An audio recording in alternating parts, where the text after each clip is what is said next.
Hello dear students, तो एक बार फिर से आपका स्वागत है आपके प्यारे से यूट्यूब चैनल साइंस जंक्शन धीरज सर पर। और कुछ दिन जो है वो क्लासेस डिस्टर्ब रहा है। बाकी अब जो क्लासेस है वो रेगुलरली आपका चलता रहेगा। और आज के क्लास में हम लोग डिस्कस करने वाले हैं मैथमेटिक्स सेकंड बुक है, जिसमें हम लोग सदिश चैप्टर के बारे में पढ़ेंगे। और सदिश चैप्टर का जो है वो एक्सरसाइज 10.1 और 10.2 दोनों जो है आज हम लोग एक ही वीडियो शूट में कंप्लीट करेंगे। उम्मीद करता हूँ आप वीडियो के अंत तक बने रहिएगा और वीडियो को जो है वो खूब बढ़िया से देखिएगा, ताकि एक भी टॉपिक में कोई भी कन्फ्यूज़न ना रहे। बाय द वे, अगर किसी टॉपिक में आपको कन्फ्यूज़न रह जाता है तो आप कमेंट सेक्शन में ज़रूर पूछिएगा। साथ ही साथ ऑफलाइन क्लास करने वाले बच्चे कोचिंग क्लासेस में भी पूछ सकते हैं। बाकी आप जो प्रीवियस ईयर के क्वेश्चन सॉल्व कर रहे हो, साथ ही साथ आप जो भी क्वेश्चन सॉल्व कर रहे हो पिछले एक्सरसाइज का रिवीजन करने के लिए, अगर उसमें भी कोई क्वेश्चन फंस रहा है आपसे, आप उसमें जो है वो ज़्यादा कन्फ्यूज़न में हो, आपका कंसेप्ट क्लियर नहीं है, तो आप उसको भी पूछ सकते हैं। उसे कमेंट सेक्शन में ज़रूर कमेंट कीजिएगा और जो क्लास में पढ़ते हैं वो क्लास में भी डिस्कस कर लेंगे। ज़्यादा समय न लेते हुए वीडियो को स्टार्ट करेंगे और एक्सरसाइज 10.1 और 10.2 दोनों को कंप्लीट करेंगे वन वीडियो शूट में। बहुत ही अच्छे तरीके से शूट करेंगे, बहुत ही बेहतरीन ढंग से आपको समझ में आएगा। और उम्मीद करते हैं कि आप वीडियो के अंत तक बने रहिएगा। ज़्यादा समय न लेंगे, एक्सरसाइज स्टार्ट करते हैं। तो एक्सरसाइज स्टार्ट करते हैं बच्चों। और आज का जो एक्सरसाइज होगा वो होगा एक्सरसाइज 10.1। जो आज का एक्सरसाइज हम सॉल्व कर रहे हैं वो 10.1 के सबसे पहले प्रश्न से जो है वो हल करेंगे। और सबसे पहला प्रश्न है कि उत्तर से 30 डिग्री पूर्व में 40 किलोमीटर के विस्थापन का आलेखीय निरूपण कीजिए। क्या है? जो पहला प्रश्न है वो है उत्तर से 30 डिग्री पूर्व, उत्तर से 30 डिग्री पूर्व में कितना किलोमीटर? तो 40 किलोमीटर के विस्थापन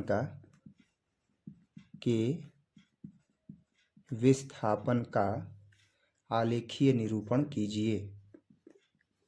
आलेखीय निरूपण कीजिए। तो इसका जो है वो हम आलेखीय निरूपण करेंगे। उसके लिए हम आलेख खींचेंगे।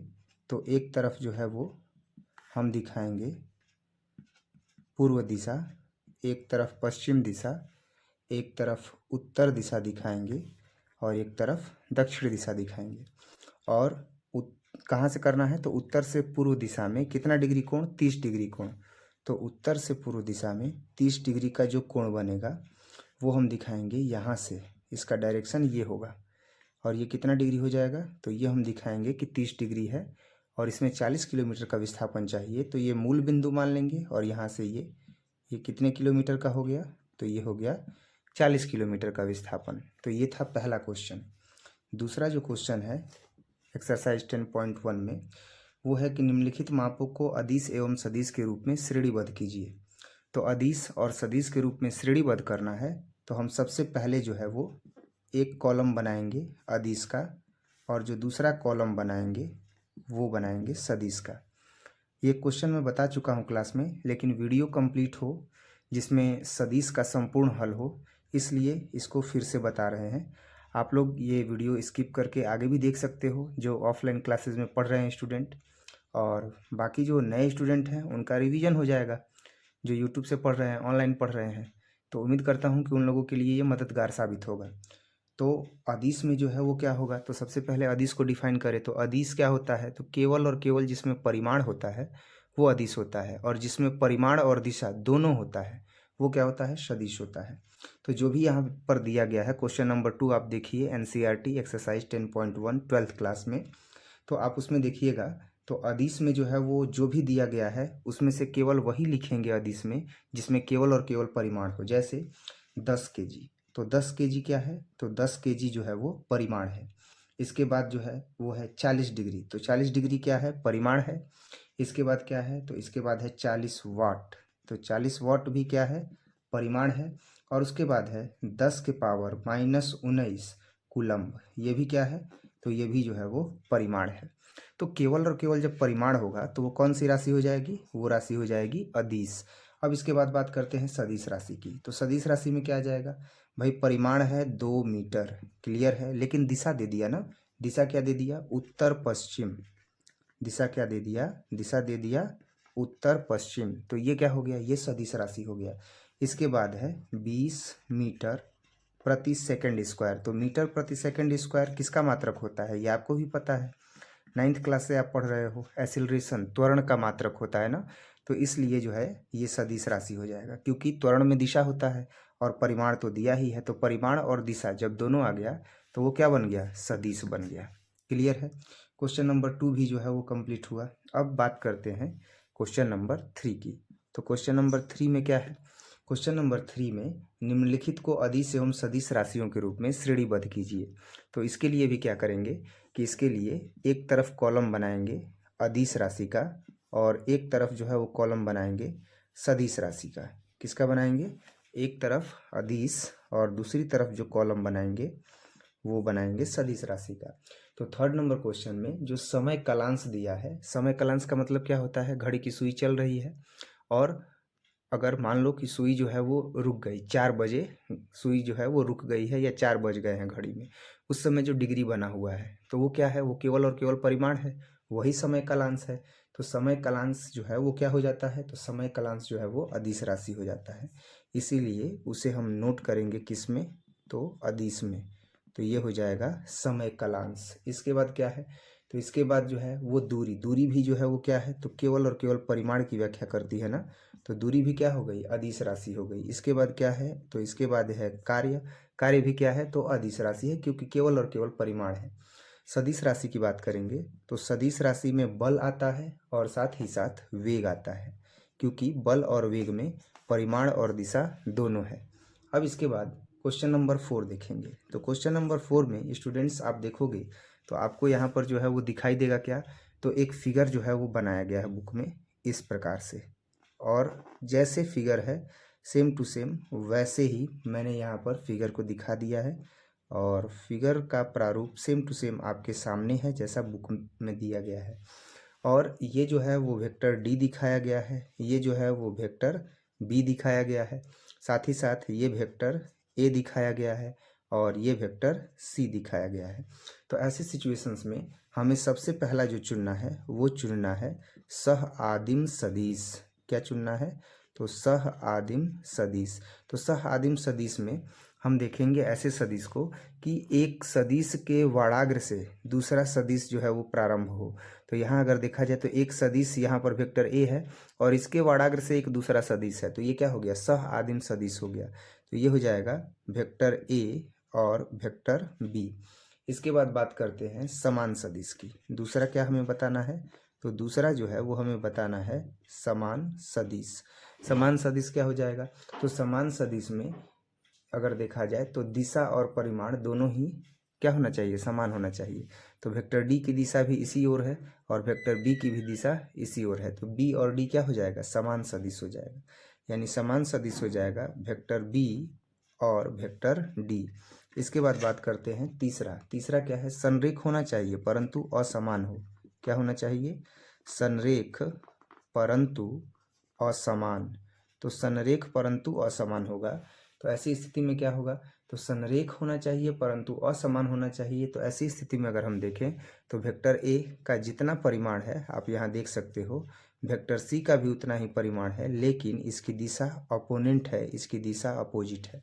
तो जब इसकी दिशा उल्टा है, इसकी दिशा एक दूसरे के विपरीत है, तो वो संरेख तो है परंतु क्या है, असमान है। यानी कि इसका जो जवाब होगा वो हो जाएगा वेक्टर ए और वेक्टर सी, और यहीं इसका क्या हो गया, आंसर हो गया।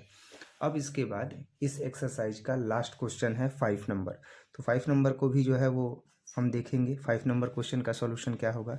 तो 5 नंबर क्वेश्चन का सॉल्यूशन अगर हम देखें तो सबसे पहले दिया है कि वेक्टर ए और माइनस वेक्टर ए का चर्चा किया गया है कि संरेख है, बताना है कि यह सत्य है या असत्य है। तो अब एक चीज़ देखिए, वेक्टर ए और minus vector A, minus vector A का मतलब हुआ कि इसका दिशा विपरीत है और दिशा विपरीत है, तो ऐसी स्थिति में ये संरेख होगा। आप यहीं देखिए ए और सी दिशा विपरीत है, परिमाण समान है, तो ये संरेख है परंतु क्या है, असमान है। वैसे ही वेक्टर ए और माइनस वेक्टर ए संरेख है, तो ये हो जाएगा सत्य। दूसरा प्रश्न है कि दो संरेख सदिशों का परिमाण सदैव समान होता है, ये असत्य कथन है। तो ये जो दूसरा है वो असत्य हो जाएगा। असत्य इसलिए हो जाएगा क्योंकि अगर दो संरेख सदिश हों तो उनका परिमाण सदैव समान नहीं होता है। इसके बाद तीसरा क्वेश्चन है, तो तीसरा क्वेश्चन है कि समान परिमाण वाले दो सदिश संरेख होते हैं, ये भी असत्य है क्योंकि समान परिमाण वाले दो सदिश कभी भी संरेख नहीं होते हैं। इसके बाद नेक्स्ट क्वेश्चन है 4 नंबर। तो 4 नंबर में जो है वो क्या पूछा गया है कि समान परिमाण वाले दो संरेख सदिश समान होते हैं। ये भी आवश्यक नहीं है कि अगर संरेख सदिश हैं तो वो समान होंगे यदि उनका परिमाण क्या हो, समान हो। तो ये भी क्या हो जाएगा, असत्य हो जाएगा। इस तरीके से हमने एक्सरसाइज 10.1 का सारा सॉल्यूशन जो है वो इसमें देख लिया। अब जो है वो हम देखेंगे एक्सरसाइज 10.2। बहुत ही इजी वे में लेकर के चल रहे हैं और इस तरीके से जैसे हम पढ़ रहे हैं, अगर किसी को कोई दिक्कत हो तो वो कमेंट सेक्शन में ज़रूर कमेंट करके पूछ सकता है। साथ ही साथ ऑफलाइन पढ़ने वाले स्टूडेंट्स क्लास में भी जो है वो क्वेश्चन पूछ सकते हैं। ठीक है, अब हम देखेंगे एक्सरसाइज 10.2। तो एक्सरसाइज 10.2 के क्वेश्चंस की शुरुआत करते हैं। सबसे पहले हम देखेंगे एक्सरसाइज 10.2 का सबसे पहला क्वेश्चन। तो सबसे पहला क्वेश्चन क्या है, सदिश दिया गया है और सदिश दिया गया है और इसका परिमाण बताना है। ठीक है, तो सदिश क्या दिया गया है, सबसे पहले सदिश ही लिखते हैं। सदिश दिया है वेक्टर ए बराबर आई है, जे है और फिर क्या है, के है। अगर हमें इसका सदिश का परिमाण चाहिए तो हम डायरेक्ट क्या लिखेंगे, मॉड वेक्टर ए। फॉर्मूला आपको बताए थे ना, आई के गुणक का स्क्वायर जोड़ जे के गुणक का स्क्वायर जोड़ के गुणक का स्क्वायर अंडर रूट में होना चाहिए। तो आई का गुणक 1 है, 1 का स्क्वायर, जे का गुणक 1 है, 1 का स्क्वायर, के का गुणक 1 है, 1 का स्क्वायर। तो अब ये क्या हो जाएगा, मॉड वेक्टर ए बराबर अंडर रूट हो जाएगा 3। इसी तरीके से जो दूसरा है सदिश वेक्टर बी, वो क्या है, तो वो है 2i माइनस 7j। कितना है, 2i माइनस 7j और माइनस कितना है, तो माइनस है 3 के। ऐसी स्थिति में मॉड वेक्टर बी बराबर कितना हो जाएगा, तो अंडर रूट हो जाएगा 2 का स्क्वायर और जोड़ माइनस 7 का स्क्वायर और जोड़ माइनस 3 का स्क्वायर। तो मॉड वेक्टर बी बराबर हो जाएगा अंडर रूट 2 दूनी के 4, 7 सत्ते 49 और तितरी के 9। अगर हम मॉड वेक्टर बी का मान निकालेंगे तो हमें यहाँ पर प्राप्त होगा 9 9 18, 18 2 20, 2 22 के 2 हासिल 2 और 4 और 2 6, 62। तो अंडर रूट 62 जो है ये इसका क्या हो जाएगा, आंसर हो जाएगा। इसके बाद जो है वो हम अगर तीसरा देखें वेक्टर सी, तो वेक्टर सी बराबर दिया गया है 1 बाई अंडर रूट 3i और उसके बाद क्या है, तो plus 1 by under root 3j plus 1 by under root 3k, ये दिया गया है। और अगर इसका हमें परिमाण ज्ञात करना हो तो इसके परिमाण के लिए भी क्या निकालेंगे, mod vector C. Mod vector C का मान अंडर रूट में आई के गुणक का वर्ग जोड़ जे के गुणक का वर्ग और जोड़ के गुणक का वर्ग। ऐसी स्थिति में, ऐसी दशा में अब हमें मिलता क्या है, तो मॉड वेक्टर सी बराबर जो हमें प्राप्त होता है वो लिखेंगे। तो 1 बाई अंडर रूट 3 का अगर हम वर्ग करेंगे तो 1/3 मिलेगा, ये भी 1/3 और ये भी 1/3। तो मॉड वेक्टर सी बराबर कितना मिल गया, तो मॉड वेक्टर सी बराबर अब जब हम एलसीएम ले लेंगे तो हमें मिलेगा मॉड वेक्टर सी का मान अगर हम देखें तो मॉड वेक्टर सी बराबर अब हमें मिलेगा 1 + 1 + 1 और बाई 3, क्योंकि एलसीएम कितना ले लिए, 3 ले लिए। तो मॉड वेक्टर सी बराबर कितना हो गया, अब ये हो गया 3/3 कैंसिल होकर के 1।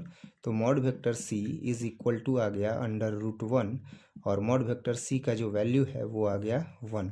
इस तरीके से हमने दिए गए सदिशों का परिमाण जो है वो ज्ञात कर दिया कि ए जो सदिश है उसका परिमाण अंडर रूट 3 है, बी जो है उसका अंडर रूट 62 है और जो सी है उसका कितना है, 1 है।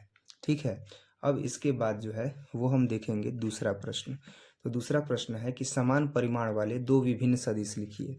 यानी परिमाण क्या होना चाहिए, परिमाण जो है वो समान होना चाहिए, लेकिन दो सदिश जो लिखेंगे वो दो सदिश क्या होने चाहिए, भिन्न होने चाहिए। ऐसे सदिशों को लिखना है। तो मान लेते हैं कि माना कि वेक्टर ए बराबर सबसे पहला जो सदिश है वो हम मान लेंगे जैसे 3i जोड़ 4j जोड़ 6k। अब वेक्टर बी की जैसे ही बात आएगी तो वेक्टर बी में आई जे के गुणक को बदल देंगे। जैसे 6i कर देंगे, 3j कर देंगे और 4k कर देंगे। अब आप देखिए गुणक बदल गया है। और जहाँ तक अगर इसके परिमाण की बात करें तो अगर वेक्टर ए के परिमाण को अगर हम ज्ञात करेंगे तो मॉड वेक्टर ए बराबर अंडर रूट 3 का स्क्वायर, 4 का स्क्वायर और 6 का स्क्वायर। मॉड वेक्टर बी बराबर अंडर रूट 6 का स्क्वायर जोड़ 3 का स्क्वायर और जोड़ 4 का स्क्वायर। अब अगर इसको हम हल करते हैं तो ऐसी स्थिति में हमें कितना मिलता है? तो हमें मिलेगा 3 का स्क्वायर करेंगे तो 9, 4 का स्क्वायर करेंगे तो 16, 6 का स्क्वायर करेंगे तो 36। तो कितना हो जाएगा? 16, 9, 25 और 36 को जोड़ देंगे तो 6, 5, 11 के एक हासिल 1, 3, 2, 5 और 1, 6 अंडर रूट 61। इसको भी हल करेंगे तो कितना आ गया? Under root 61। अब आप देख सकते हैं कि इन दोनों सदिशों का जो परिमाण है वो परिमाण क्या है? समान है। और परिमाण समान है, लेकिन अब अगर देखा जाए तो ये दोनों सदिश भिन्न भिन्न है। भिन्न भिन्न है कि नहीं है? क्योंकि आप देख सकते हो कि एक सदिश का अगर सदिश घटक देखा जाए तो 3i 4j 6k है और दूसरे का क्या है? तो 6i 3j और 4k है। तो इस प्रकार से हमने समान परिमाण वाले दो सदिश भिन्न भिन्न लिख दिए। परिमाण समान है लेकिन दोनों सदिश क्या है? भिन्न भिन्न है। अब हम बात करेंगे समान दिशा वाले दो सदिशों की। ठीक है। तीसरा प्रश्न क्या है? समान दिशा वाले दो विभिन्न सदिश लिखिए। क्या लिखना है? समान दिशा वाले दो भिन्न सदिश। तो देखते हैं कि समान दिशा वाले दो भिन्न सदिश कौन कौन से हो जाते हैं। तो सबसे पहला जो है वो हम सदिश मान लेते हैं एक साधारण सदिश कि माना कि वेक्टर ए बराबर है आई जोड़ जे और जोड़ के। ये पहला सदिश हो गया। और दूसरा सदिश जो है वो हम मान लेते हैं समान दिशा वाले होने चाहिए लेकिन दो भिन्न सदिश होने चाहिए। तो दिशा समान होनी चाहिए ना। तो अब हम मान लेते हैं कि जो दूसरा सदिश है वो है 3i 3j और जोड़ कितना हो जाएगा? 3k। अब हमें ये बताना है कि ये जो सदिश है ये क्या है? तो समान दिशा है और ये दोनों सदिश जो है वो क्या है? समान दिशा वाले हैं लेकिन दो भिन्न भिन्न सदिश हैं। तो समान दिशा वाला सदिश कब पता चलेगा? समान दिशा वाला सदिश तब पता चलेगा जब हम इसका दिशा निकालेंगे वेक्टर ए का, साथ ही साथ वेक्टर बी का दिशा निकालेंगे। तो अब जो है वो हम वेक्टर ए और वेक्टर बी का दिशा ज्ञात करेंगे। अगर वेक्टर ए की दिशा की बात की जाए तो वेक्टर ए की दिशा को निकालने के लिए सबसे पहले हमें क्या निकालना होगा? तो वेक्टर ए का एकांक सदिश। इसके लिए हम सबसे पहले वेक्टर ए का परिमाण ज्ञात करेंगे। तो वेक्टर ए का परिमाण ज्ञात करेंगे तो हमें मिलेगा अंडर रूट ए के स्क्वायर जोड़ ए के स्क्वायर और जोड़ ए के स्क्वायर बराबर कितना हो जाएगा? 3। इसी प्रकार से अगर बी का दिशा चाहिए तो हमें इसके लिए भी क्या निकालना होगा? एकांक सदिश, और उसके लिए मॉड चाहिए, मॉड वेक्टर बी। तो ये भी हो जाएगा अंडर रूट 3 का स्क्वायर जोड़ 3 का स्क्वायर जोड़ 3 का स्क्वायर। तो ये आ गया 27, जिसको हम कह सकते हैं 3 अंडर रूट 3, तितरी के 9 और नतिरी 27। अब इसके बाद हम क्या लिखेंगे कि vector A cap. Vector A cap का मतलब क्या हो गया? ए कैप का मतलब क्या हो गया कि वेक्टर ए का कौन सा सदिश? मात्रक सदिश यानी एकांक सदिश। तो ये कैसे निकलेगा? तो ये निकलेगा कि वेक्टर ए रखेंगे और इसके बाद क्या रखेंगे? तो मॉड वेक्टर ए। तो वेक्टर ए का मान कितना है? वेक्टर ए का मान है आई प्लस जे प्लस के। और मॉड वेक्टर ए का मान कितना आया? Under root 3। तो अब हम क्या लिखेंगे? तो 1/में अंडर रूट 3i, 1/में अंडर रूट 3j, 1/में अंडर रूट 3k। अब इससे क्या होगा कि अब हमें ए का जो है वो दिशा मिल जाएगा, है ना। दिशा हमें समान ये प्रमाणित करना है। तो लिखेंगे इसलिए वेक्टर ए की दिशा। तो वेक्टर ए की दिशा बराबर 1/में अंडर रूट 3, 1/में अंडर रूट 3, 1/में अंडर रूट 3। अब इसी प्रकार से अगर हम मॉड वेक्टर बी का जो ये मान आया है इसका हम अगर एकांक निकालें सदिश तो क्या हो जाएगा? B cap. बी कैप का मतलब वेक्टर बी का कौन सा सदिश? मात्रक सदिश। तो वेक्टर बी का मात्रक सदिश क्या हो जाएगा? तो वेक्टर बी और बटे में मॉड वेक्टर बी।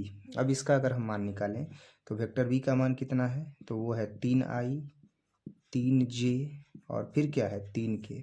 अब बटा में कितना है? तो बटा में है इसका मान। तो इसका मान कितना है मॉड वेक्टर बी का? 3 अंडर रूट 3। तो हम लिखेंगे 3 अंडर रूट 3।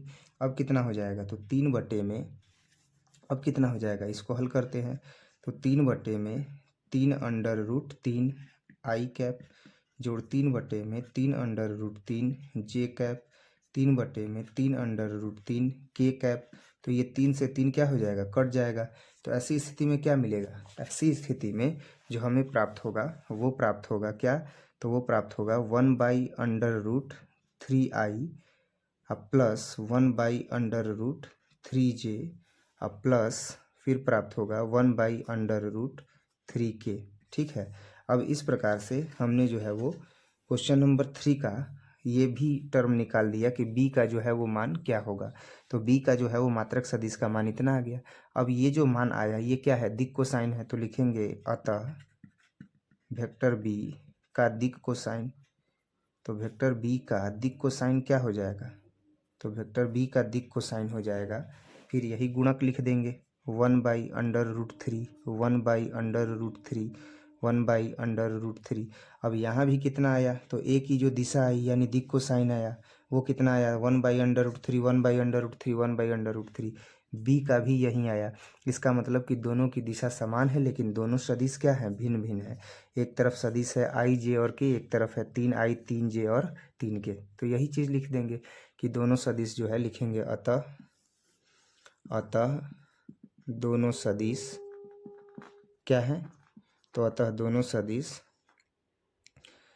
की दिशा समान है, की दिशा क्या है बच्चों, समान है, एवं दोनों सदिश भिन्न भिन्न है। दोनों सदिश क्या है, भिन्न भिन्न हैं। उम्मीद करता हूँ ये इतना आपको समझ में आ गया होगा। और अभी तक हम लोगों ने क्वेश्चन नंबर 3 ही देखा है। क्वेश्चन नंबर 3 के बाद जो है वो अब हम देखेंगे क्वेश्चन नंबर 4। क्वेश्चन नंबर 4 देखते हैं। क्वेश्चन नंबर 4 में ये दिया गया है कि 2i जोड़ 3j और xi जोड़ yj समान है। तो ऐसी स्थिति में हमें x और y का मान ज्ञात करना है। तो लिखेंगे कि जो दिया गया है सबसे पहले उसको नोट करेंगे। क्या नोट करेंगे, जो दिया गया है सबसे पहले उसको नोट करेंगे कि 2i, ये जो 4 नंबर क्वेश्चन है उसमें दिया गया है कि चूँकि 4 नंबर क्वेश्चन में है कि चूँकि 2i जोड़ 3j और क्या है, तो xi और yj समान सदिश है। कौन सा सदिश है, समान सदिश है। अतः जब यह समान सदिश है तो हम क्या लिख सकते हैं, हम लिख सकते हैं 2i जोड़ 3j बराबर xi और जोड़ yj। संगत पदों का तुलना कर देंगे तो लिखेंगे इसलिए संगत पदों का तुलना करने पर या संगत पदों की तुलना करने पर, तो जब हम संगत पदों की तुलना कर देंगे तो ऐसी स्थिति में x बराबर हो जाएगा 2 और y बराबर हो जाएगा 3। यही इसका क्या हो गया, यही इसका आंसर हो गया। अब हम देखेंगे क्वेश्चन नंबर 5। क्वेश्चन नंबर 5 में बिंदु दिया गया है और इस सदिश के अदिश एवं सदिश घटक ज्ञात करने हैं। तो जो प्रारंभिक बिंदु दिया गया है वो प्रारंभिक बिंदु का मान, प्रारंभिक बिंदु है तो प्रारंभिक बिंदु का जो मान है वो है 2 और 1, और अंतिम बिंदु जो है वो दिया गया है प्रश्न में, अंतिम बिंदु -5 और 7। तो हम लिखेंगे -5 और 7। और जब सदिश की बात आती है तो इसके लिए सूत्र बताए थे कि जब बिंदु दिया गया हो तो सदिश क्या होता है, x2 - x1 i cap, y2 - y1 j cap और z2 - z1 k कैप। तो अब ये क्या हो जाएगा, x2 - x1, तो x2 का काम -5 कर रहा है ना, अंतिम बिंदु है ये प्रारंभिक बिंदु। तो जो प्रारंभिक बिंदु है वो किसका काम करेगा, x1 और y1 का। जो अंतिम बिंदु है वो किसका काम करेगा, x2 और y2 का। तो x2 - x1 मतलब -5 और -2 और i कैप, y2 - y1 मतलब 7 और घटाव 1, y2 और -y1, तो ये हो गया j। z2 - z1 है ही नहीं भाई, तो 0 - 0 और इंटू k हो गया। यानी इसको जब सॉल्व करेंगे तो 5 और 2 7 i कैप, 7 में से 1 जाएगा तो हो जाएगा 6j। आइए तो अब 0 हो जाएगा। तो ऐसी स्थिति में जो हमें सदिश मिला वो क्या मिला, 7i और उसके बाद क्या मिला 6j। तो ये जो सदिश हमें प्राप्त हुआ है ना, इसी सदिश में हम अब देखेंगे कि कौन सा अदिश घटक है और कौन सा सदिश घटक है। तो इसमें जो सदिश घटक होता है वो i के साथ लिया जाता है, एकांक सदिश के साथ। i j के क्या है, एकांक सदिश है। तो लिखेंगे इसलिए सदिश घटक। तो सदिश घटक क्या हो जाएगा, सदिश घटक बराबर हो जाएगा -7i और फिर 6j। इसके बाद बात करते हैं किसकी, अदिश घटक। तो अदिश घटक का क्या हो जाएगा, तो अदिश घटक का मान हो जाएगा यहाँ पर जो i और j का गुणक है, तो क्या है, तो वो है -7 और 6, और यहीं इसका क्या हो जाएगा, आंसर हो जाएगा। ये था क्वेश्चन नंबर 5। क्वेश्चन नंबर 5 के बाद अब हम देखेंगे क्वेश्चन नंबर 6। क्वेश्चन नंबर 6 बहुत ही इजी है, इसको समझना बहुत ही आसान है क्योंकि योगफल ज्ञात करना है। तो 3 सदिश दिया गया है, vector A, vector B, vector C, और योगफल ज्ञात करना है। तो हम डायरेक्ट ही लिखते हैं कि इसलिए वेक्टर ए और प्लस वेक्टर बी और प्लस वेक्टर सी, क्योंकि योगफल ज्ञात करना है और योगफल के लिए पहले 2 टर्म, इसके बाद ना जोड़ेंगे तीसरा। तो जो वेक्टर ए है उसका मान रखते हैं। तो वेक्टर ए का मान है आई कैप माइनस 2j कैप और जोड़ है के कैप। क्लियर है बच्चों। अब इसके बाद बी का मान रखेंगे, तो बी का मान है -2i और जोड़ है 4j और इसके बाद है 5k। अब इसको जब जोड़ देंगे तो इसके साथ c को जोड़ेंगे, तो c का भी मान रख देते हैं। c का मान है i कैप और जोड़ इसके बाद है -6j। तो लिखेंगे -6j और उसके बाद जो टर्म है वो है -7k, तो हम रख दिए -7k कैप। क्लियर है। अब इसको जो है वो हम हल कर देंगे, तो जोड़ेंगे तो -2i में एक i जोड़ देंगे तो -i बचेगा। 4j और 2j है तो कितना हो जाएगा 2j। 5k और 1k है तो कितना हो जाएगा 6k। अब नेक्स्ट क्या बचा हुआ है, तो नेक्स्ट बचा हुआ है i -6j। अब माइनस कितना आ गया 7k। तो अब देखो ये प्लस आई से ये माइनस आई खत्म हो गया, तो 6j है ये 2j है, तो यहाँ पर हो जाएगा -4j। प्लस माइनस माइनस, 6 में से 2 गया कितना आ गया 4 आ गया।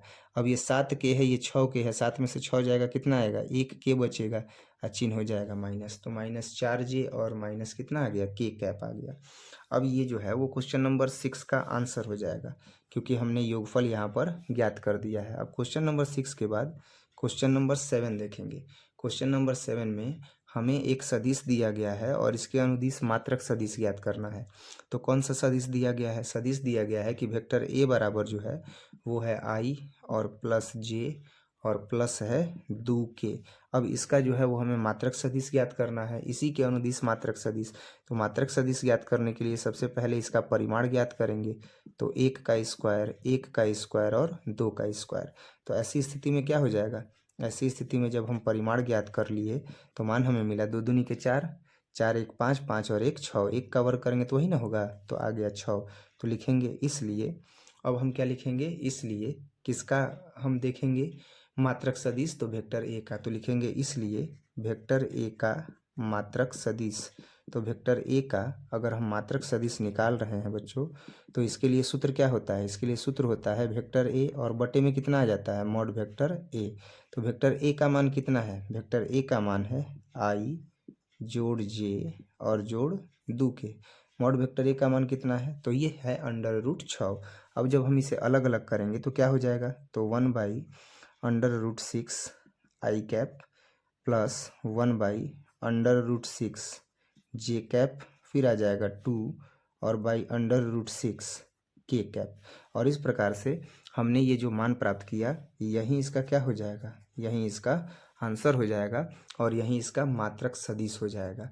अब इसके बाद जो है वो हम क्वेश्चन नंबर 8 देखेंगे। क्वेश्चन नंबर 8 में जो है वो दिया गया है प्रश्न कि पी क्यू के अनुदिश मात्रक सदिश ज्ञात कीजिए जहां पी और क्यू का निर्देशांक निम्नलिखित है। तो सबसे पहले हम पी और क्यू का निर्देशांक ही लिख देते हैं क्वेश्चन नंबर 8 में। तो क्वेश्चन नंबर 8 में अगर पी का निर्देशांक देखा जाए तो पी का निर्देशांक है 1 2 और 3 और क्यू का जो निर्देशांक है उस क्यू का निर्देशांक है 4 5 और 6। अब इसका सदिश जो है वो हम सबसे पहले ज्ञात करेंगे, लेकिन पी क्यू जो है वो हम ज्ञात करेंगे, लेकिन पी क्यू ज्ञात करने से पहले हम ज्ञात करेंगे इसका स्थिति सदिश। तो इसका जो अगर स्थिति सदिश हम ज्ञात करें तो ऐसी स्थिति में हमें क्या मिलता है, तो हम देखें तो ऐसी स्थिति में जो हमें मान मिलता है वो मिलता है, ये डॉटेड लाइन है, तो ऐसी स्थिति में यहाँ पर अगर हम देखें तो OP है, तो OP का मान कितना है I + 2j और +3 के। तो ये जो I + 2j और +3 के, ये मैंने कैसे कह दिया कि यही है, इसलिए कि ये जो O है इसका मान क्या है, इसका मान है 0 0 0, लेकिन P का नियामक कितना है, तो 1 2 और 3 है। Q का नियामक कितना है, तो 4 5 और 6 है। इस स्थिति में अगर हम OP का मान निकालेंगे तो वेक्टर OP बराबर क्या मिलेगा, x2 - x1, y2 - y1, z2 - z1, ij k लगा रहेगा। तो ऐसी स्थिति में एक में से 0 घटाएंगे तो एक में से 0 घटाएंगे तो आई कैप, और जोड़ 2 में से 0 घटाएंगे तो 2 में से 0 घटाएंगे तो हो जाएगा जे कैप। फिर आएगा 3 में से 0 घटाएंगे तो 3 में से 0 घटाएंगे तो क्या आ जाएगा, के कैप। इस स्थिति में वेक्टर OP बराबर आ गया, एक में से 0 गया तो एक आई, तो ये हो गया आई कैप, ये हो जाएगा 2 जे और फिर आ जाएगा 3 के। तो ये हो गया वेक्टर OP। वेक्टर OP के बाद अब अगर वेक्टर OQ का मान निकालना हो तो वेक्टर OQ का मान कैसे निकालेंगे, फिर वही चीज़ क्या करेंगे, x2 - x1, y2 - y1, z2 - z1। तो ऐसी स्थिति में हो जाएगा, तो हो जाएगा 4 घटाओ 0 आई कैप, फिर हो जाएगा 5 घटाओ 0 जे कैप, फिर हो जाएगा 6 घटाओ 0 के कैप। तो O और Q बराबर क्या हो जाएगा, तो हो जाएगा 4 आई कैप 5 जे कैप 6 के कैप। अब ये जो मिला है ये OP और OQ का मान मिला है, लेकिन हमें क्या चाहिए, तो हमें चाहिए PQ के अनुदिश मात्रक सदिश। तो सबसे पहले हम वेक्टर PQ ही ज्ञात कर लेंगे। तो वेक्टर PQ बराबर क्या हो जाएगा, वेक्टर PQ बराबर OQ सेकंड है और OP फर्स्ट है, तो OQ माइनस क्या कर देंगे, OP कर देंगे। तो ये हो जाएगा OQ और माइनस OP। अब OQ का मान अगर हम देखें तो हमें क्या मिला, तो OQ का अगर हम मान देखेंगे तो OQ का मान है 4 आई कैप जोड़ 5 जे और जोड़ 6 के, माइनस OP का मान कितना है, तो OP का मान है आई कैप जोड़ 2 जे और जोड़ कितना आ गया 3 के, माइनस कर देंगे तो हो जाएगा 4 आई कैप 5 जे कैप 6 के कैप माइनस आई कैप माइनस 2 जे कैप और माइनस 3 के कैप। 4 में से 1 घटेगा तो कितना आ जाएगा, 3 आई। 5 में से 2 जाएगा तो कितना आ जाएगा, 3 जे। और 6 में से 3 जाएगा तो कितना आ जाएगा, 3 के। अब ये मान किसका है, तो ये मान है PQ का। ये किसका मान है, ये जो मान है ये मान है PQ का। अब हमें क्या करना है कि PQ के अनुदिश ही मात्रक सदिश ज्ञात करना है। तो इसका मात्रक सदिश ज्ञात कर देंगे, वो उसके अनुदिश हो जाएगा, क्योंकि वेक्टर PQ अब हमें मिल चुका है। तो सबसे पहले हम इसका परिमाण ज्ञात करेंगे। तो परिमाण के लिए क्या हो जाएगा, 3 का स्क्वायर 3 का स्क्वायर 3 का स्क्वायर। तो अब ये कितना हो जाएगा, ये हो जाएगा 27। जहाँ अगर हम मॉड वेक्टर PQ की बात करें तो इसका मान अब क्या आ गया, तो 3√3। तितरी के 9 नतरी 27 करेंगे ना, तो 2 3 के बदले में एक बाहर और एक अंडर रूट में। अब हम इसका क्या निकालेंगे, तो मात्रक सदिश निकालेंगे। तो लिखेंगे इसलिए PQ का मात्रक सदिश। तो PQ का मात्रक सदिश क्या हो जाएगा, तो PQ का अगर हम मात्रक सदिश निकाल रहे हैं तो सबसे पहले लिखेंगे वेक्टर PQ और बटा में हो जाएगा मॉड वेक्टर PQ। अब PQ का मान कितना है, तो PQ का मान है 3i 3j। तो लिखेंगे 3i 3j और 3 के। अब बटा में है मॉड वेक्टर PQ। तो मॉड वेक्टर PQ का मान कितना है, 3√3।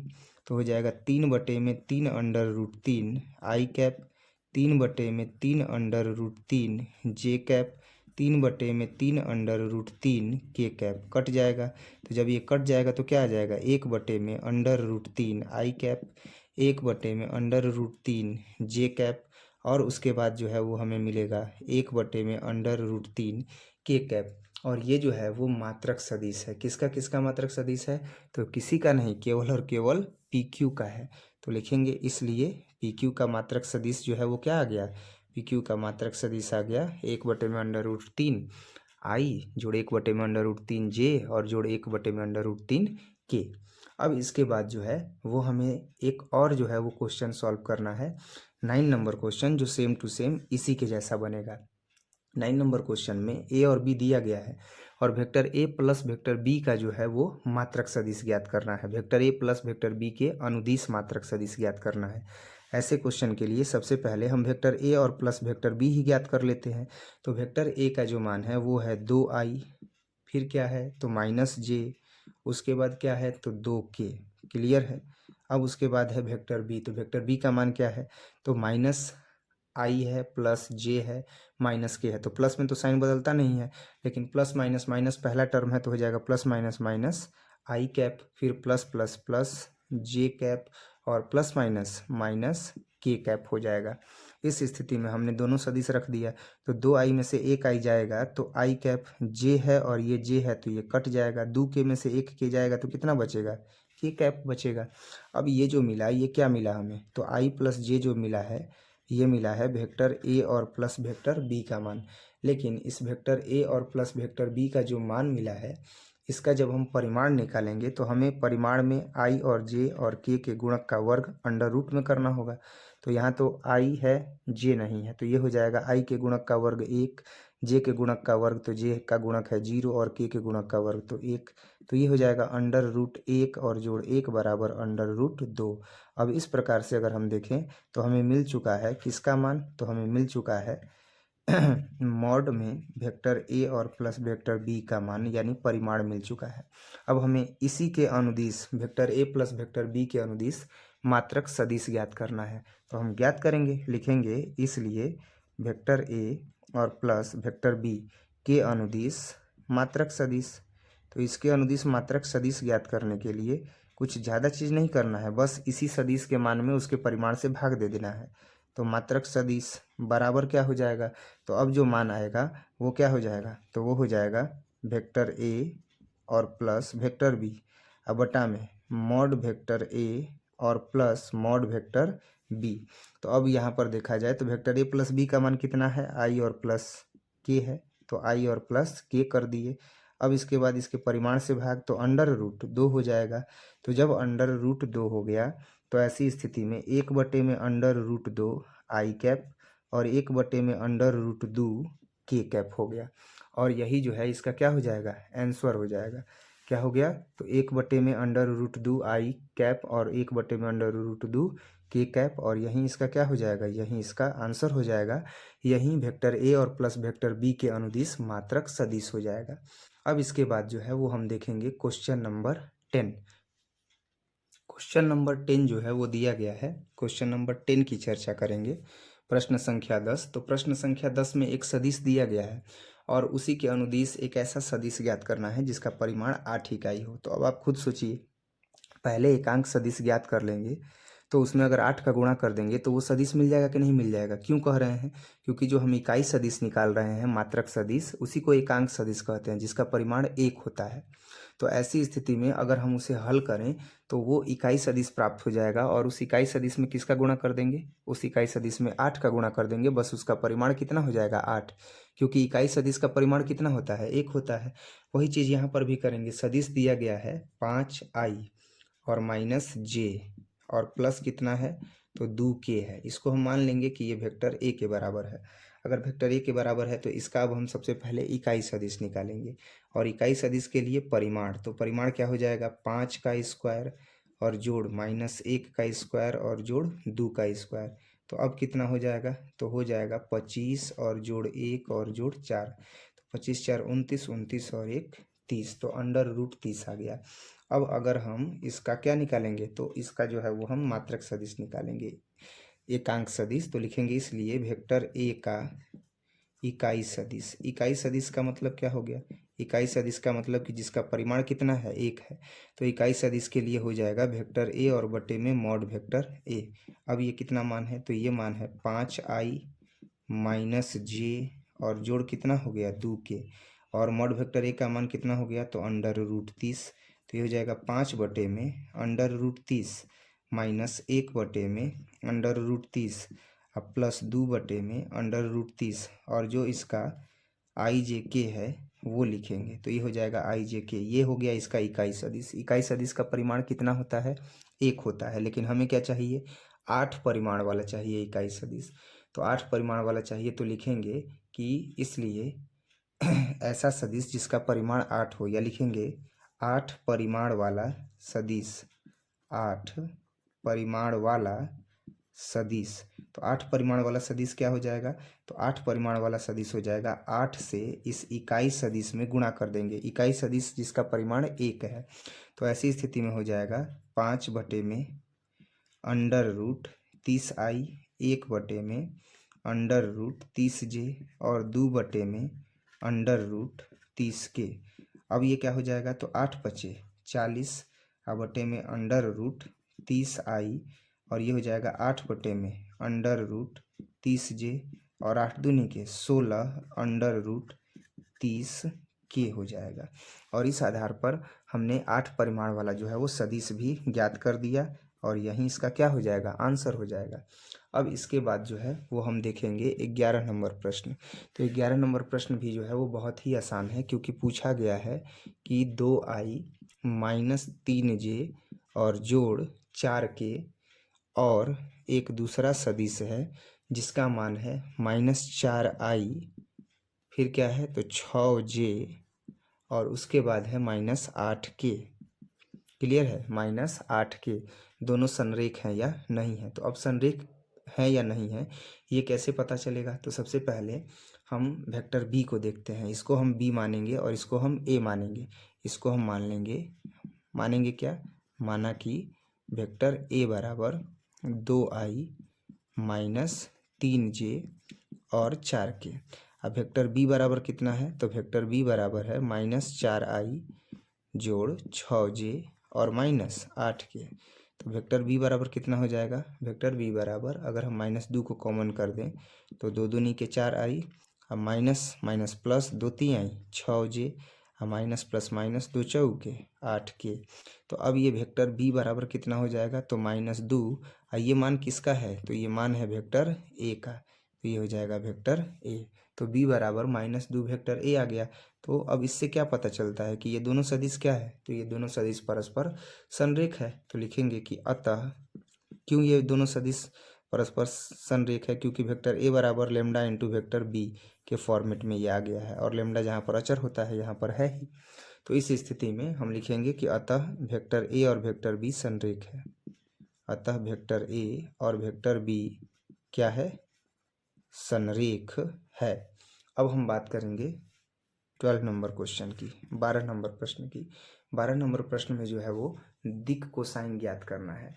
दिक् कोसाइन ज्ञात करने के लिए क्या करेंगे? तो वही इकाई सदिश निकाल करके और इकाई सदिश निकालने के पश्चात उसके अदिश गुणन को अलग कर देंगे, वही उसका क्या हो जाएगा? वही उसका दिक् कोसाइन हो जाएगा। जैसे जो सदिश दिया गया है उसको हम a के बराबर मान लेते हैं। माना कि वेक्टर a बराबर कितना हो जाएगा?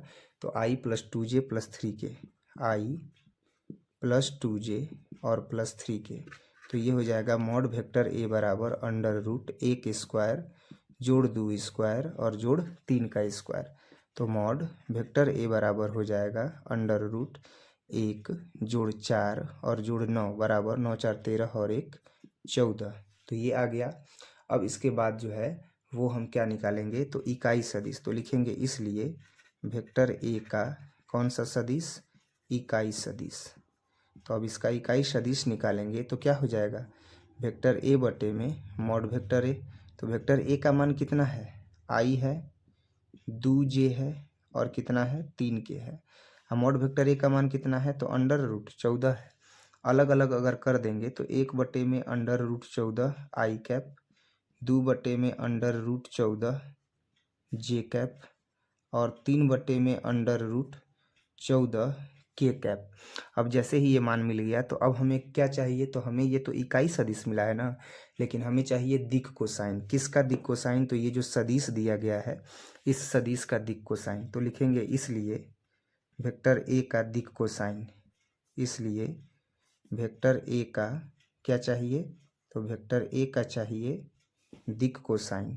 तो वेक्टर a का दिक् कोसाइन अब क्या हो जाएगा? अलग अलग जो इसके गुणक हैं वो हम कर देंगे। तो ये हो जाएगा 1 बटे में अंडर रूट 14, इसके बाद क्या है? 2 बटे में अंडर रूट 14, इसके बाद है 3 बटे में अंडर रूट 14 और यहीं इसका क्या हो जाएगा? यही इसका आंसर हो जाएगा। तो अब तक जो है वो हम लोगों ने क्या देखा, तो अब तक हम लोगों ने 12 नंबर प्रश्न देखा है और अब जो है वो हम देखेंगे 13 नंबर प्रश्न। 13 नंबर प्रश्न में ये बिंदु दिया गया है कि बिंदु का जो है वो नियामक है, तो यहाँ पर हम बिंदु का नियामक सबसे पहले लिखेंगे। तो ये हो गया 13 नंबर प्रश्न और 13 नंबर प्रश्न में जो है वो हम बिंदु ए का नियामक लिखेंगे। तो बिंदु ए का नियामक है 1, 2 और -3 और ठीक इसी प्रकार से बी का भी नियामक है। तो बी का नियामक है -1, -2 और उसके बाद है 1। ठीक है, तो ए और बी का नियामक हो गया और इसमें क्या करना है कि ए से बी की तरफ दिष्ट सदिश की दिक् कोसाइन ज्ञात करनी है। तो ए से बी की तरफ दिष्ट, ए से बी की तरफ दिष्ट सदिश, तो क्या हो जाएगा, तो ए से बी की तरफ दिष्ट सदिश जो है वो हो जाएगा वेक्टर ए बी, हो जाएगा ना। ए से बी की तरफ दिष्ट सदिश वेक्टर ए बी हो जाएगा और हमें इसी का मान ज्ञात करना है। तो ये तो बिंदु दिया गया है ना, तो बिंदु दिया गया है तो जैसे वो पी और क्यू वाला बनाए थे सेम टू सेम वैसे ही बनेगा। ये हो गया ए, ये हो गया बी। अब इस स्थिति में क्या होगा कि हम यहाँ पर एक बिंदु सदिश मान लिए ओ, जिसका नियामक है 0, 0, 0। ए का मान कितना हो जाएगा, तो 1 हो जाएगा, 2 हो जाएगा, -3 हो जाएगा, -1, -2 और 1 हो जाएगा। ऐसी स्थिति में अगर हम ओ ए का मान निकालेंगे तो क्या होगा, x2 - x1, y2 - y1, z2 - z1। Format अगर बताएं तो हो जाएगा x2 - x1 i cap plus y2 - y1 j cap plus z2 - z1 k cap. ऐसी स्थिति में जब हम मान निकालेंगे तो 1 में से 0 घटाएंगे 1 ही आएगा, 2 में से 0 घटाएंगे 2 ही आएगा, -3 में से 0 घटाएंगे -3 ही आएगा। तो ऐसी स्थिति में हम डायरेक्ट जो है वो लिखते हैं कि i और प्लस है 2j और -3k। इसके बाद o और b का मान रख देते हैं डायरेक्ट, तो वो मान कितना हो जाएगा, तो -i -2j और प्लस कितना हो गया, k हो गया। लेकिन हमें क्या चाहिए, a से b की तरफ दिष्ट सदिश का हमें चाहिए दिक् कोसाइन। तो सबसे पहले a से b की तरफ दिष्ट सदिश निकाल लेते हैं।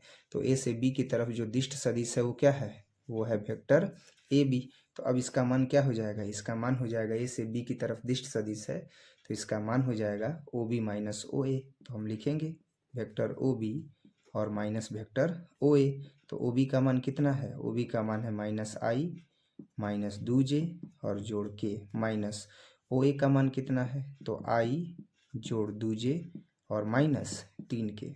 अब कितना हो जाएगा, तो ये हो जाएगा -i -2j और जोड़ के minus plus -i minus plus -2j minus minus plus 3k।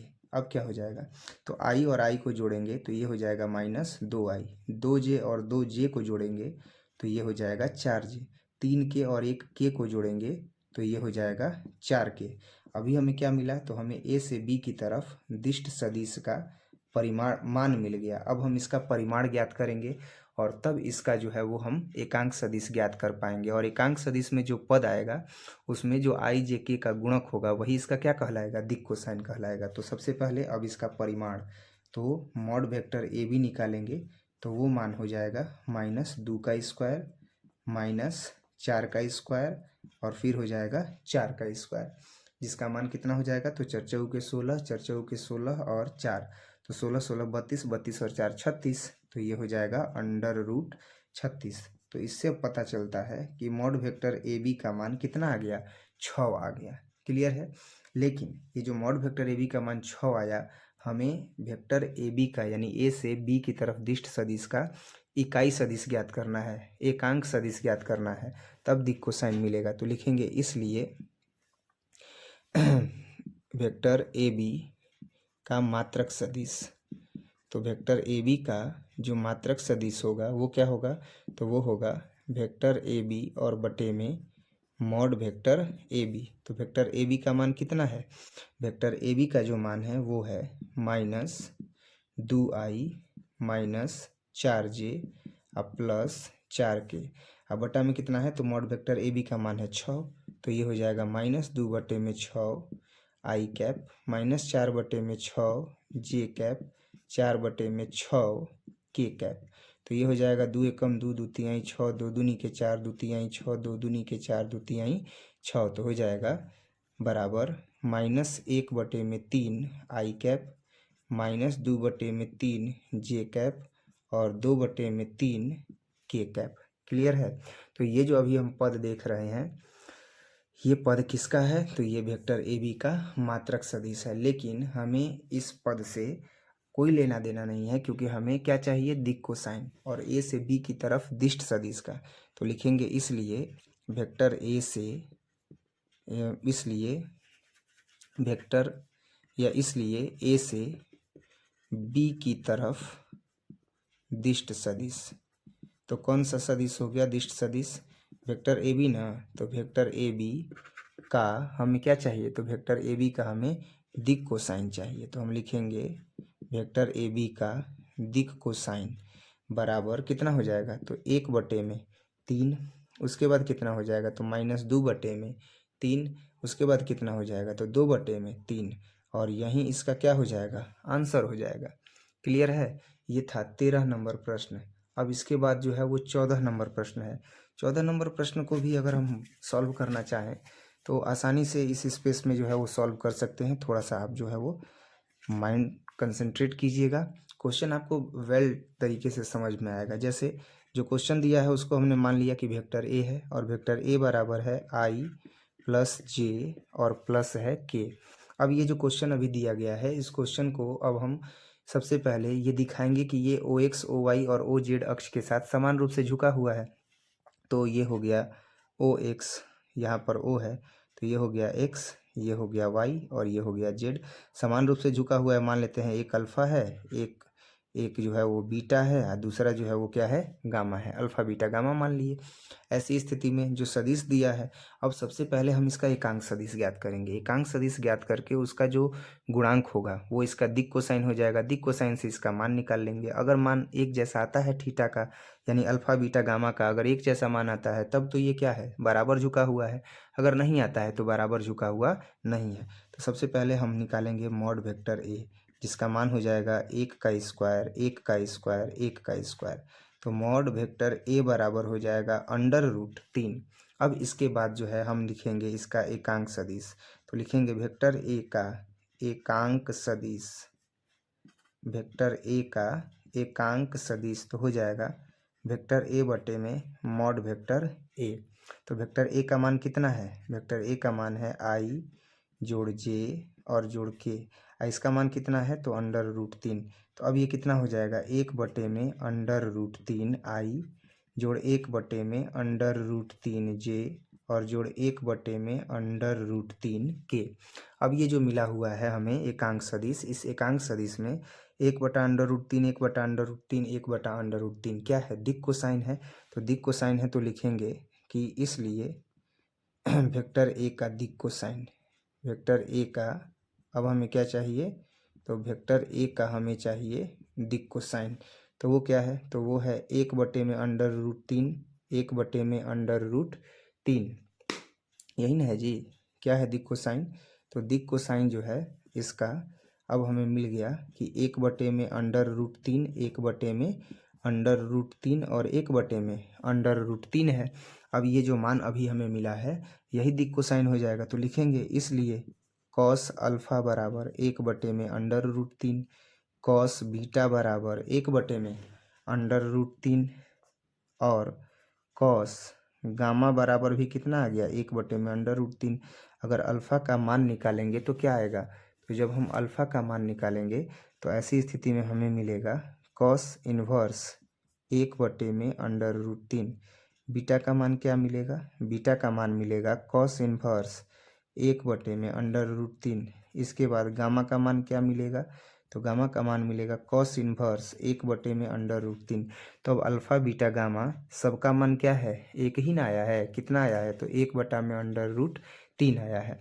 तो 1 बटा में √3 आया है तो इसका मतलब कि यह एक्स वाई जेड के साथ समान रूप से झुका हुआ है, अर्थात O X O Y O Z के साथ बराबर झुका हुआ है। तो लिखेंगे कि अतः vector A O X O Y तथा ओ जेड के साथ समान रूप से झुका हुआ है, के साथ समान रूप से झुका हुआ है।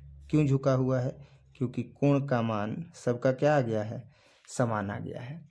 क्लियर है? अब इस आधार पर हमने यह बता दिया कि यह समान रूप से क्या है, तो झुका हुआ है। अब इसके बाद जो है वो हम देखेंगे क्वेश्चन नंबर 15।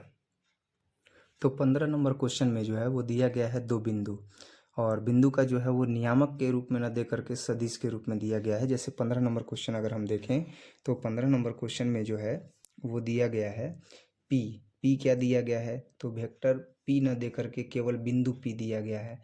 तो बिंदु पी जो है वो दिया गया है आई है प्लस 2j है और उसके बाद है माइनस के। क्लियर है? इसके बाद जो है वो Q है। तो Q क्या है? तो Q का जो मान है वो दिया गया है कि माइनस आई है प्लस जे है और प्लस क्या है? के है। इस स्थिति में ये बताया गया है कि ये जो दोनों सदिश हैं P और Q, जो बिंदु से जो सदिश बनेंगे स्थिति सदिश, ये P और Q को मिलाने वाली रेखा को यह 2:1 में विभाजित करते हैं। जैसे एक तरफ जो है वो बिंदु क्या हो गया? P हो गया और एक तरफ बिंदु क्या हो गया? Q हो गया। तो P और Q को मिलाने वाली रेखा को यह 2:1 में जो है वह विभाजित करते हैं। यानी इसको विभाजित करने का काम यह कितने अनुपात में करता है? 2:1 में करता है। इस स्थिति में हम क्या कर सकते हैं? तो सबसे पहला जो प्रश्न है वो है अंतः। तो अंतः विभाजित करता है, तो ऐसी स्थिति में क्या करेंगे? तो अंतः विभाजित करता है तो सबसे पहले हल करेंगे। तो अंतः विभाजन का सूत्र होता है कि m into vector B plus N into vector A बटा में m प्लस एन। तो वो चीज़ हम यहाँ पर जो है वो याद रखेंगे, उसी फॉर्मूला का उपयोग करेंगे। तो यहाँ पर क्या हो जाएगा? हम लिखेंगे कि हम यहाँ पर जो है वो लिखेंगे कि दिया गया है कि वेक्टर p है ना, ये p बिंदु के फॉर्मेट में दिया गया है। तो हम लिखेंगे कि OP। तो OP का मान कितना है? तो OP का मान जो है वो है आई कैप जोड़ 2j और माइनस के। इसके बाद चाहिए OQ। तो OQ का मान कितना हो जाएगा? तो माइनस आई कैप प्लस जे कैप और प्लस के कैप। अब हमें क्या चाहिए? तो हमें चाहिए इसका जब अंतः विभाजन हो तो उस स्थिति में इसका बिंदु चाहिए। तो लिखेंगे कि इसलिए PQ को, जो PQ रेखा है, PQ को अंतः 2:1 के अनुपात में विभाजित करने वाला बिंदु। तो विभाजित करने वाला बिंदु क्या हो जाएगा बच्चों? तो विभाजित करने वाला जो बिंदु होगा, अभी मैंने फॉर्मूला बताया ना, क्या होता है? m इंटू वेक्टर बी और plus n into vector A और बटे में m प्लस n, यही ना बिंदु हो जाएगा। तो अब जब हम इसको निकालेंगे तो m का मान कितना है? 2 है। तो हम लिखेंगे यहाँ पर 2। b का मान यानी दूसरा सदिश क्या है? दूसरा सदिश है माइनस आई प्लस जे प्लस के अब प्लस n। तो n का काम क्या कर रहा है? 1 इंटू ए। तो ए का काम क्या कर रहा है? ए का काम यहाँ पर पहला सदिश कर रहा है। तो हो जाएगा आई प्लस 2j माइनस के। अब ये कितना हो जाएगा? तो ये हो जाएगा minus 2i plus 2j plus 2k।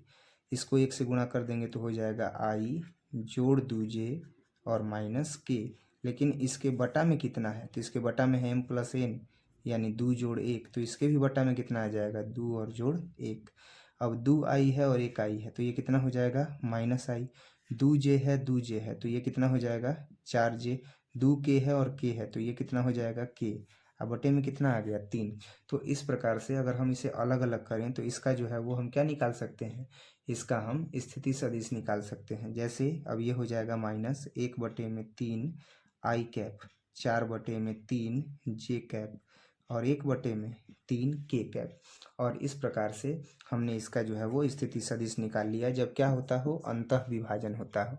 अब बात करते हैं दूसरा जो है वो क्या है कि जब बाह्य विभाजन होता है तो स्थिति सदिश ज्ञात करना है।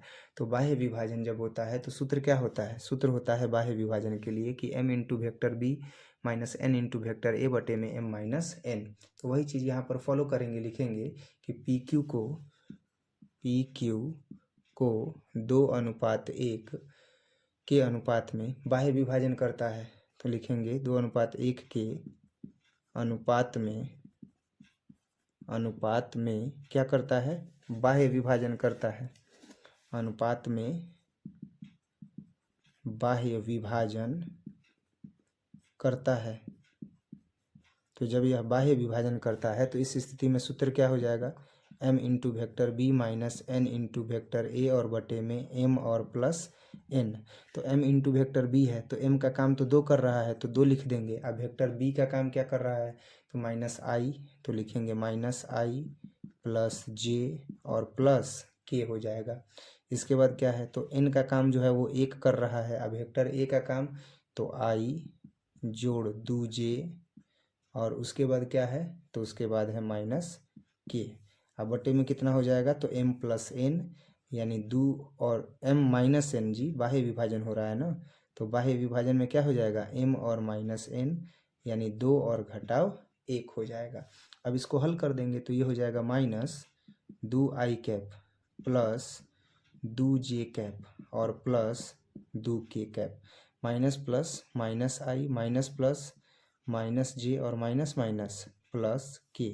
अब बटे में कितना हो जाएगा, तो 2 में से 1 गया 1, यानी अब यहाँ पर इसको हल कर देंगे तो हल करेंगे तो हमें क्या मिलेगा, अब हल करेंगे तो हमें मिलेगा 2 और 1 है 3, तो ये हो जाएगा माइनस 3i कैप, 2j और 2j कैंसिल हो जाएगा, 2k और 1k मिल करके कितना हो जाएगा, 3k हो जाएगा।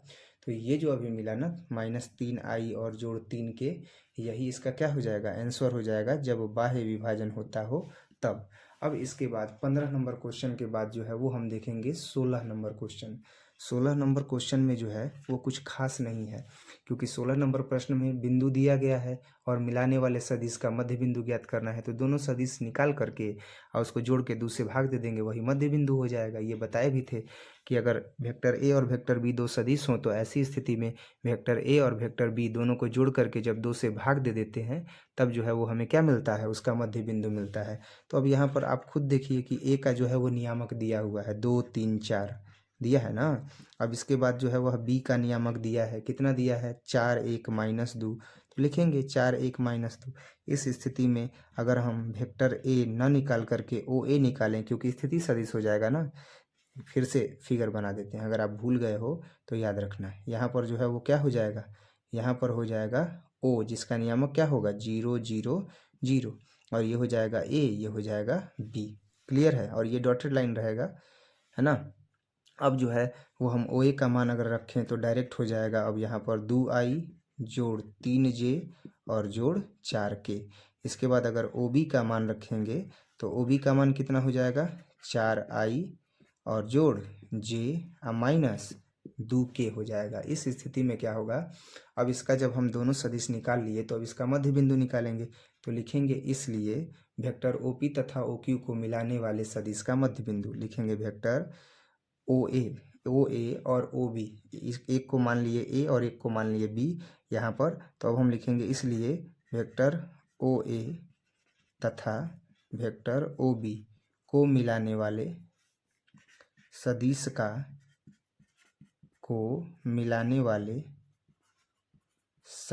का मध्य बिंदु। तो मध्य बिंदु का सूत्र जो होता है वही अप्लाई कर देंगे। तो क्या होता है, वेक्टर ए और प्लस वेक्टर बी और बटे में 2। तो वेक्टर ए का काम कितना कर रहा है, तो वेक्टर ए का काम जो है वो कर रहा है 2i जोड़ 3j और जोड़ कितना है 4k। इसी में अब क्या जोड़ देंगे, तो 4i जोड़ j माइनस 2k। तो 2 और 4 कितना हो जाएगा, अच्छा इसको जोड़ करके या किससे भाग दे देंगे, 2 से भाग दे देंगे। तो जोड़ देंगे 4 और 2 6i, 3 और 1 4j, और 4 में से 2 गया तो 2k, अब बटे में कितना हो जाएगा 2 हो जाएगा। तो 2 तिहाई अब अलग अलग भाग दे देंगे, तो 6 बटे में 2i, 4 बटे में 2j और 2 बटे में 2k होगा ना। अब इसके बाद जो है वो हम देखते हैं, तो अलग अलग भाग दे देते हैं। तो अलग अलग भाग देंगे तो क्या होगा, अलग अलग भाग देंगे तो 2 तिहाई 6, तो हो जाएगा 3i, 2 दूनी के 4, तो हो जाएगा 2j, और ये कट जाएगा तो हो जाएगा 1k। अब यहाँ पर जो हमने देखा 16 नंबर प्रश्न में ये जो मान आया है, ये मान क्या है, तो ये जो मान आया है 16 नंबर प्रश्न में, ये जो मान आया है 3i 2j और के का 3i 2j और के का यही जो मान है यह क्या है, तो दो बिंदुओं को मिलाने वाले सदिश का मध्य बिंदु है।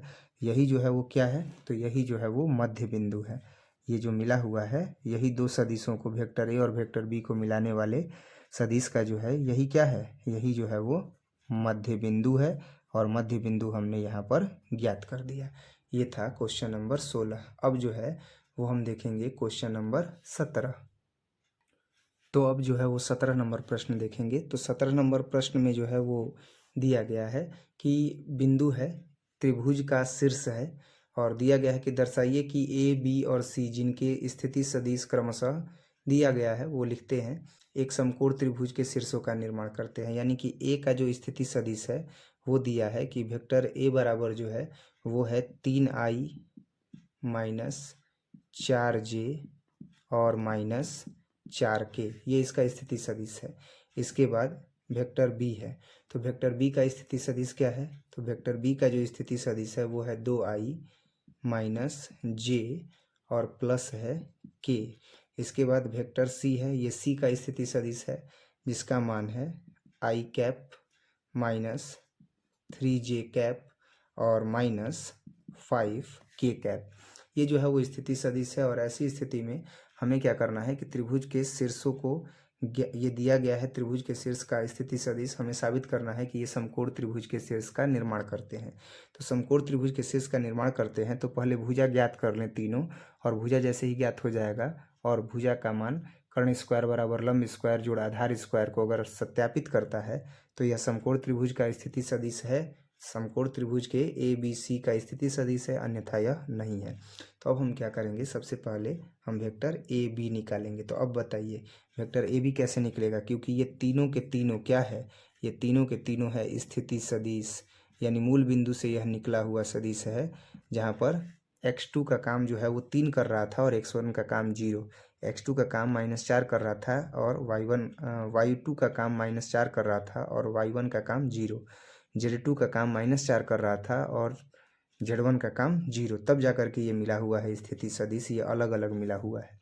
तो ये स्थिति सदिश है, तो ए बी है, तो सबसे पहले क्या अब निकालेंगे, तो b माइनस ए निकालेंगे। b हो गया सेकंड, a हो गया फर्स्ट, तो b में से a निकालेंगे तो a भी निकलेगा।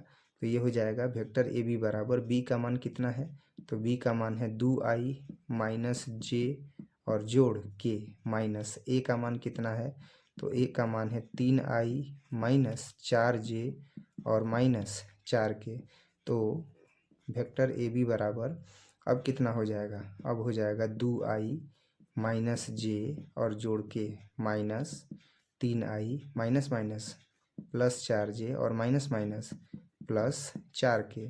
तो अब ये कितना हो गया, तो ये हो गया मॉड वेक्टर ए बी बराबर 2i 3i, तो ये हो जाएगा माइनस आई, जे है तो ये कितना हो जाएगा 3j, 4k और 1k कितना हो जाएगा 5k। तो ये जो सॉरी मॉड वेक्टर नहीं, ये मॉड वेक्टर नहीं है अभी, ये है वेक्टर ए बी। तो इस स्थिति में हमें मान कितना मिला, -i 3j और 5k। अब अगर हम इसका परिमाण ज्ञात करें, तो परिमाण ज्ञात करेंगे तो क्या होगा, ध्यान देना। अगर हम किसका परिमाण ज्ञात करेंगे, तो अगर हम वेक्टर ए बी का मॉड ज्ञात करेंगे तो हमें मिलेगा अंडर रूट -1 का स्क्वायर, 3 का स्क्वायर और 5 का स्क्वायर, जिसका नतीजन जो परिमाण मिलेगा वो क्या मिलेगा, तो 50 25 तितरी के 9 और 1, तो 25 9 1 को जोड़ेंगे तो वो मिलेगा अंडर रूट 35। अभी तो ये हमने ए बी निकाला, ए बी के बाद कौन सी भुजा निकलेगी, बी सी भुजा। तो बी सी भुजा के लिए अब देखा जाए तो सी सेकंड है, तो हो जाएगा वेक्टर सी और माइनस वेक्टर बी, बी जो है वो फर्स्ट है, तो वेक्टर सी और माइनस वेक्टर बी करेंगे। तो वेक्टर सी का मान कितना है, तो वेक्टर सी का मान है आई माइनस 3j और माइनस 5k, माइनस क्या करेंगे बी को, तो बी क्या है, बी है 2i माइनस जे और k। अब क्या हो जाएगा, तो अब करेंगे इसको माइनस, तो i minus 3j minus 5k, minus plus minus 2i minus minus plus j और माइनस प्लस माइनस k। अब देखो 2i है और 1i है, माइनस करेंगे तो क्या होगा, i 3j है और ये j है, तो क्या हो जाएगा 2j, 5k है और 1k है, कितना हो जाएगा 6k। तो अभी हमने क्या निकाला, अभी हमने BC निकाला है, क्या निकाला है वेक्टर BC निकाला है। अब इसका परिमाण निकालेंगे, तो परिमाण निकाल के देख लेते हैं कि मान कितना आता है। तो अंडर रूट में -1 का स्क्वायर जोड़ 2 का स्क्वायर और जोड़ -6 का स्क्वायर, तो कितना हो जाएगा। अब हो जाएगा वेक्टर BC बराबर 1 का स्क्वायर करेंगे तो 1, 2 का स्क्वायर करेंगे तो 4 और 6 का स्क्वायर करेंगे तो 36। तो अब अगर BC का हम मान देखें तो BC का जो मान है वो हमें मिल गया कितना, तो 1, 4 और 36। तो 1, 4 और 36 को जब हम जोड़ेंगे तो हमें कितना मिलेगा, यहाँ पर हमें मिलेगा 41, अंडर रूट 41। अब AB भुजा निकल गया, इसके बाद BC भी निकल गया, AB भी निकल गया, BC भी निकल गया। तो अब बाकी क्या है, CA। तो लिखेंगे इसलिए CA। तो CA में क्या करेंगे, ए सेकंड काम कर रहा है तो वेक्टर A और माइनस वेक्टर B। तो CA बराबर अब वेक्टर A का मान रखेंगे, तो वेक्टर A का मान है यहाँ पर 3i माइनस 4j और माइनस 4k। अब माइनस B का काम क्या कर रहा है, तो B का काम कर रहा है 2i माइनस j और जोड़ k। अब वेक्टर CA का अगर हम मान देखें तो हमें मिलेगा 3i minus 4j minus 4k minus plus minus 2i minus minus plus j और माइनस प्लस माइनस k।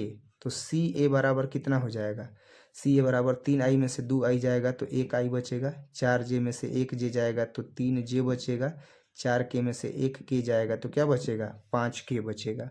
ये CA आ गया। तो इसका अगर हम परिमाण निकालेंगे तो हमको क्या मिलेगा, हमको मिलेगा 1 का स्क्वायर, फिर क्या मिलेगा -3 का स्क्वायर, फिर क्या मिलेगा -5 का स्क्वायर। तो CA बराबर कितना हो जाएगा, ये हो जाएगा 1 जोड़ 9 जोड़ 25।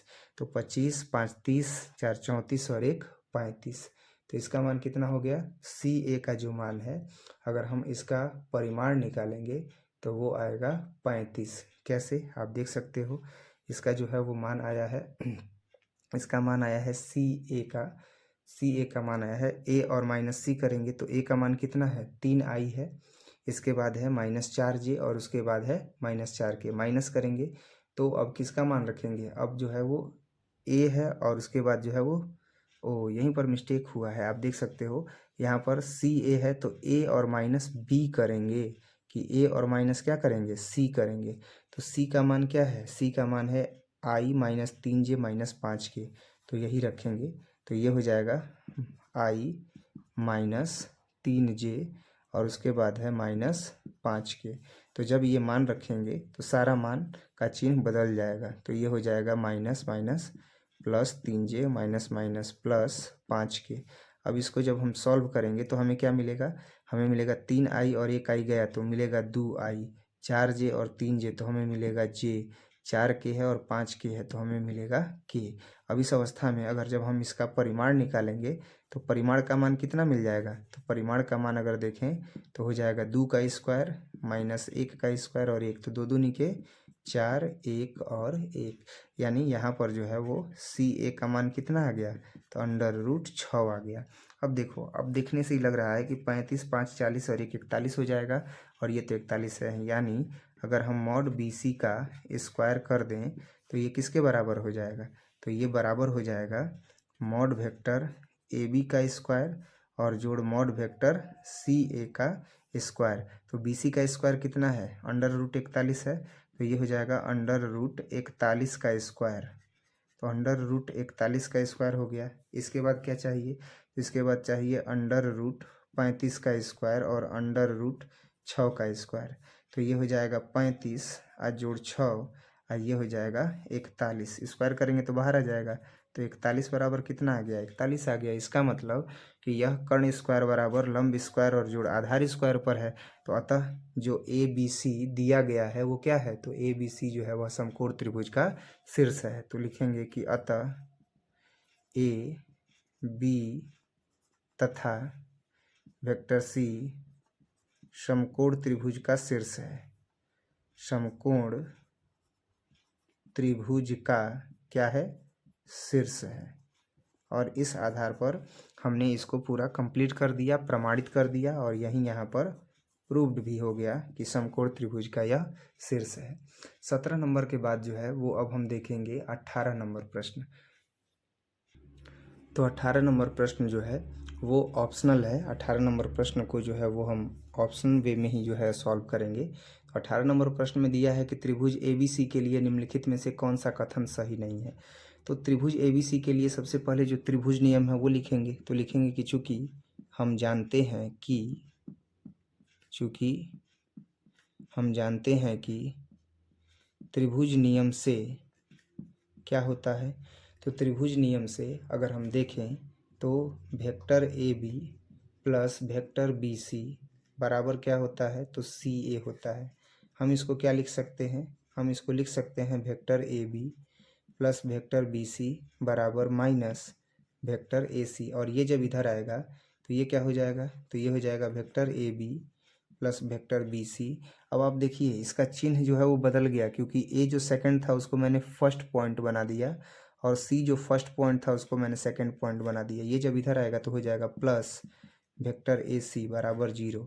हम इसको क्या लिख सकते हैं, तो ऑप्शन में अगर देखें तो उसको देखने के बाद वेक्टर AB प्लस BC और AC जो है उसको हम क्या कर देंगे, फिर से चेंज कर देंगे जिस फॉर्मेट में था। तो ये हो जाएगा CA, चेंज कर दिए तो साइन भी अपोजिट हो गया और बराबर 0। तो ये जो ऑप्शन है वो C में है। ये ऑप्शन किस में है, C में है। इसी वजह से इसका आंसर क्या हो जाएगा, C हो जाएगा। क्लियर है। अब इसके बाद जो है वो 19 नंबर प्रश्न है। तो 19 नंबर जो प्रश्न है वो एक कंडीशन को जो है वो डिफाइन करना है कि वेक्टर A तथा वेक्टर B दो संरेख सदिश हों तो निम्नलिखित में से कौन सा कथन सही नहीं है। मतलब दो सदिश है, एक वेक्टर A है और दूसरा सदिश जो है वो वेक्टर B है। तो ये जो दोनों सदिश है, ये दोनों सदिश संरेख कब होगा। तो सबसे पहले तो ये संरेख कब होगा ये बताना है, ठीक है भाई। तो हम जानते हैं कि वेक्टर B बराबर लेमडा इंटू वेक्टर A होगा तो ये सदिश होगा। साथ ही साथ अगर दिशा बदल भी गई यानी वेक्टर A है हो गया minus lambda into vector A, तो भी वो क्या होगा, तो संरेख होगा। यानी वेक्टर A बराबर प्लस माइनस वेक्टर B हो तो भी वो सदिश होगा। साथ ही साथ वेक्टर A और वेक्टर B क्रमागत घटक समानुपाती नहीं हो तो भी वो क्या होगा, संरेख होगा। लेकिन अब जो लास्ट दिया है वो दिया है कि दोनों सदिश वेक्टर A और वेक्टर B की दिशा समान परंतु परिमाण क्या होना चाहिए, भिन्न भिन्न होना चाहिए। बस यही गलती है, ये जो कथन है वो सही नहीं है। यानी वेक्टर A और वेक्टर B जो है दो संरेख सदिश हैं। क्या है, दो संरेख सदिश हैं, लेकिन इसके लिए यह कथन सही नहीं है कि, तो कौन सा कथन सही नहीं है, तो सही नहीं है कि दोनों सदिशों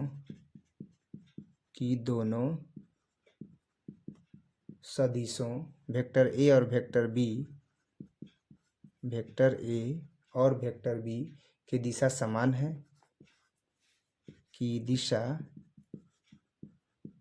समान है, परंतु परिमाण भिन्न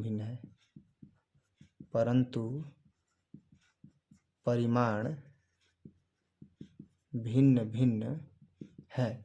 ये जो है वह कथन सही नहीं है। कहाँ से कथन सही नहीं है, कि दोनों सदिशों का A और B जो सदिश हैं उनका जो है वह दिशा समान है परंतु परिमाण भिन्न भिन्न है। अगर ऐसा होगा तो वेक्टर A और वेक्टर B संरेख नहीं होगा। और इस तरीके से हमने एक्सरसाइज 10.2 जो है वो कंप्लीट कर लिया। और अब जो उम्मीद करता हूँ कि आपको जो है वो सारा टॉपिक जो है वो अच्छे तरीके से क्लियर हो गया होगा। और साथ ही साथ और भी जितने एक्सरसाइज हैं वो हम लोग इसी तरीके से शूट करेंगे, रिवीजन भी करेंगे और साथ ही साथ आगे भी बढ़ते रहेंगे और जम के जो है वो तैयारी करेंगे। बाकी आपको किसी भी टॉपिक में कोई भी संदेह हो तो आप उस पर डिस्कशन जरूर करें, आप उस पर चर्चा जरूर करें। क्लास में भी जो है वो डिस्कस कर सकते हैं। क्वेश्चन पूछिए, जब तक पूछिएगा नहीं तब तक आपको समझ में नहीं आएगा। ऐसा नहीं है कि अगर हम बता दिए तो वन टाइम में ही आपको खूब बेहतरीन ढंग से समझ में आ गया है। क्लियर है ना। तो कुछ ना कुछ जो है वो कमियां रह जाती हैं, बच्चे जो है वो नहीं समझ पाते हैं। तो अगर आपको किसी भी टॉपिक में कोई भी प्रॉब्लम है तो आप ज़रूर से ज़रूर उसे पूछिए, डिस्कस कीजिए। और हम हैं किस लिए, बताने के लिए हैं। तो आप ज़रूर पूछिएगा, हम उसे बताएंगे। बस एक ही उद्देश्य है कि इतना बेहतरीन ढंग से जो है वो तैयारी करें कि बेहतरीन मार्क्स आ जाए और अब की बार एक नया कीर्तिमान जो है वो स्थापित हो जाए। आप भी मेहनत कीजिए, हम भी मेहनत कर रहे हैं और हम दोनों लोगों की मेहनत जो है वो एक बेहतरीन रंग लेकर के आए। बस यही कामना है, यही इच्छा है। ठीक है बच्चों, तो मिलते हैं हम लोग अगले वीडियो में। अगले वीडियो में अगला एक्सरसाइज होगा। आज के इस वीडियो में केवल 10.1 और 10.2 वीडियो कैसा लगा है आप ज़रूर बताइएगा। अच्छा लगा हो तो वीडियो को लाइक कीजिएगा, अपने दोस्तों के साथ शेयर कीजिएगा और साथ ही साथ कमेंट करना मत भूलिएगा कि आपको वीडियो कैसा लगा है। तो मिलते हैं अगले वीडियो में, तब तक के लिए थैंक यू, गुड नाइट, जय हिंद।